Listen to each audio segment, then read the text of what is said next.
Hello, everybody. I am Drew Duncan. Do not forget that Facebook, Twitter, and Instagram is all at Drew Duncan Radio.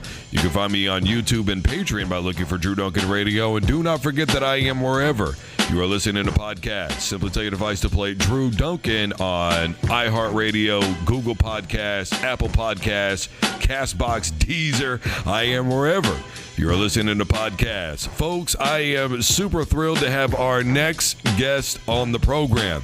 He is no stranger to the program whatsoever, and he has spent a long time in MMA. March the 14th, he and Nico Hernandez are making a transition. They're taking part in a bare-knuckle brawl that's going to be at the Interest Bank Arena right here in Wichita, Kansas, known as the Caveman-born David Rickels. He is right here on the program. David, thank you so much for joining me once again. Do not resist the beat. Yeah, man, absolutely. Happy to be on the show. David, I asked you before we went on if there's anything you would want to talk about, and the first thing that comes to my mind is the MVP fight. You got a lot of grief for that, but I think anybody who really watched that fight should have known that it looked to me like your eye simply just exploded. We could see your bone hanging out. Ultimately, when all was said and done, what was your reason for saying, you know what, we're not going to keep going with this fight? In all reality, I barely remember the entire event taking place. A lot of people don't realize I was dropped pretty bad in the first round.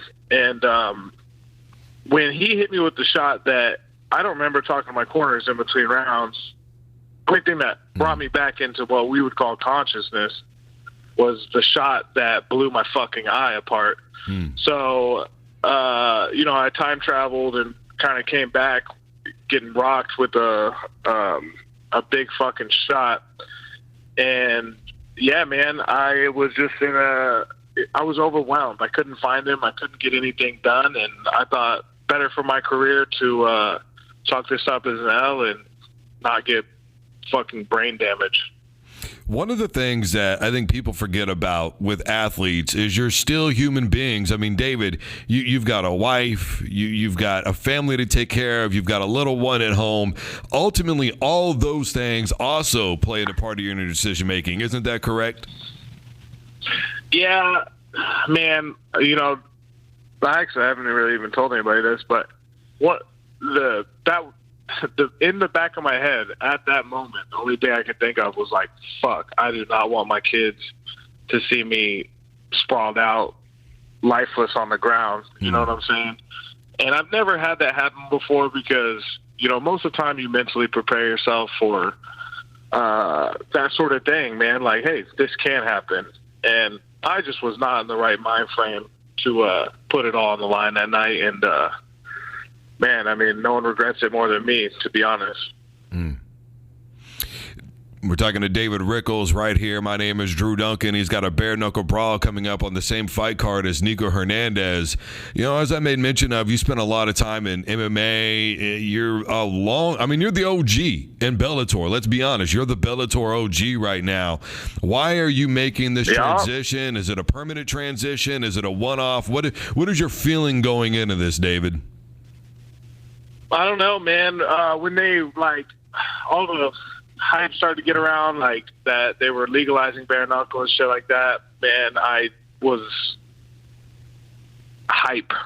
And this was about a year ago. I started hearing about them doing bare-knuckle in the States and stuff like that. I'm just like, man, I've got to do that one day. And I just recently came into a position where I was between contracts with Bellator, and a friend of mine, Sean Wheelock, who works for this bare-knuckle company, contacted me, said, hey, do you want to do this in your city? And I said, if you're going to do it in our city, you need the two best fighters in the city, and that's me and Nico. And here we are.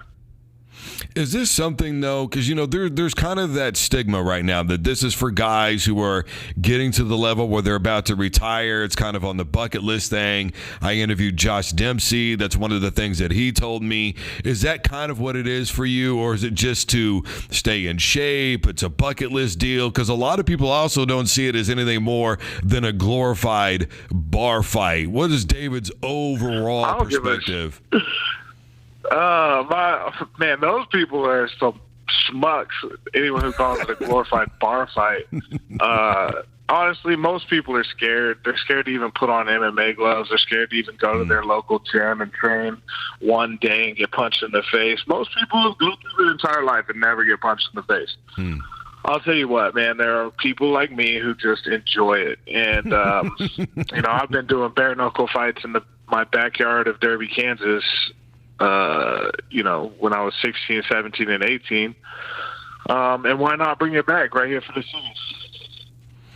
Yeah, that blows my mind, David. I mean, think about it, man. You literally just told me, hey, I wake up, I have a cup of coffee, and then I go to the gym, and all I need for somebody to do is smack me right in the chops.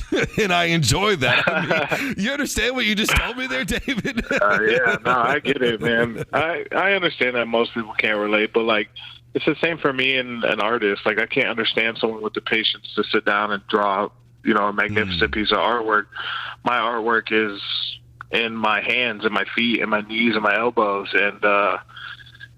And specifically in this one, it's going to be in my knuckles and my head movement and my footwork and my boxing. We're talking to David Rickels, a.k.a. The Caveman. March 14th is the date. Interest Bank Arena in Wichita, Kansas is the place. The opponent is 2BD, to be determined. David, I got to get your opinion on this, man. You are a guy who is never shy when it comes to vocalizing his opinion. There are many out there that believe that Cerrone took a dive with Conor McGregor. Yeah. Your opinion on that? That's a joke, and it's embarrassing, and it's a bunch of people who don't know shit about fighting. You're talking about, I mean, he was just on that night. That's the only answer, the only real answer, at least. If you know anything about fighting, man, if you know particularly a lot about Cerrone versus McGregor, Cerrone's a slow starter, and he has trouble when he fights in high-profile matches. And on top of that, most of his losses are to left-handed fighters. So lots of pressure, left-handed fighter, one of the best in the world. I mean, I was on Twitter an hour before the fight and called it in the first round, so it's not a surprise to me. To be fair, though, one of the people that did make mention of it was Nate Diaz. I mean... Oh, come on. Dude, what? Get out of here. That's a joke. Well, Diaz is always just talking shit.